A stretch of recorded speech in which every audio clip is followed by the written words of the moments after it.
Aujourd'hui, je vais vous parler des stratégies des lobbies. Comment font-ils pour influencer les décisions publiques? La cellule investigation de Radio France a mené l'enquête, et voici quelques stratégies très habiles. Technique numéro 1, infiltrer l'Assemblée nationale.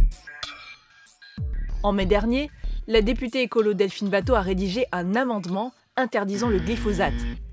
Et surprise, la première version de son texte a été siphonnée par un lobby de la chimie, puis transmise à des industriels pro-pesticides. Normalement, à ce niveau de la procédure, seuls les députés rédacteurs et les fonctionnaires de l'Assemblée y ont accès. L'origine de la fuite reste inconnue.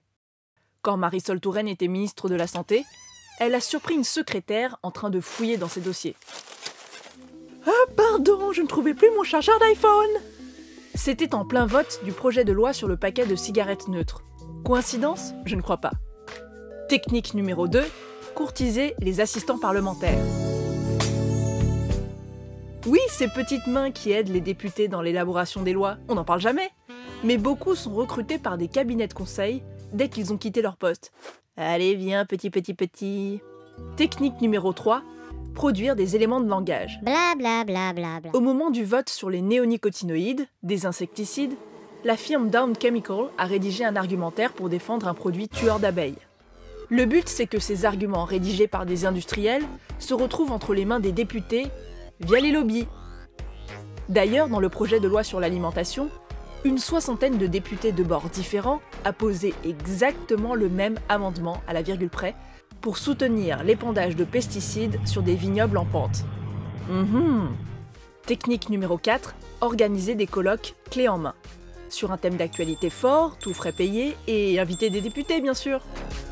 Un colloque sur la transition énergétique se tient à l'Assemblée nationale fin juin. Qui y participe? Des géants du nucléaire comme EDF, avec sa filiale Framatome. Ah, pas de représentants des énergies renouvelables. Et puis, parfois, même pas besoin de faire du lobby, le monde est si petit. Édouard Philippe, par exemple. Il était directeur des affaires publiques chez Areva de 2007 à 2010. Bon, je vous traduis, il était lobbyiste. En effet, sur 298 collaborateurs ministériels, 43 ont travaillé à un moment de leur carrière dans le lobbying. Mais depuis la loi Sapin 2, tous les lobbies en contact avec des élus doivent s'inscrire dans un registre qui compte déjà 1500 groupes d'intérêt. Mais on ne sait pas qui contacte qui. Non, ce serait trop facile. Niveau transparence de la vie publique, il y a encore du boulot.